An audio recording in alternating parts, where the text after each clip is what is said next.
തിത്തിരിത്തത്തയും കുഞ്ഞിത്താറാവും. ഒരിടത്ത് കുറെ കുഞ്ഞിത്താറാവുകളുണ്ടായിരുന്നു. അക്കൂട്ടത്തിൽ ഒരെണ്ണം നീളൻ കഴുത്തും വെള്ളത്തൂവലുമുള്ള ഒരു താറാക്കുട്ടിയായിരുന്നു. മറ്റ് താറാവുകൾ അതിനെ കൂട്ടത്തിൽ കൂട്ടിയില്ല. ഛേ ഛേ, നിന്നെ കാണാൻ ഒരു ഭംഗിയുമില്ല. നീ ഒരു വർക്കത്ത് കെട്ട താറാവാണ്.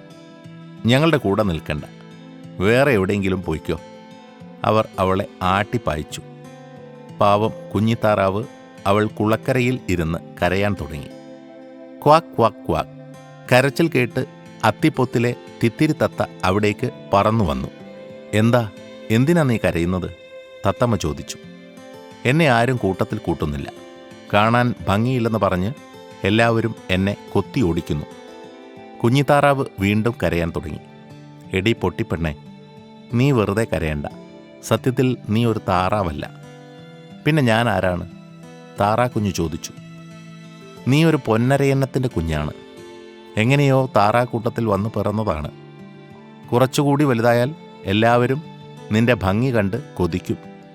തിത്തിരിത്തത്ത ഉപദേശിച്ചു. ഇത് കേട്ട് അവൾക്ക് സന്തോഷമായി.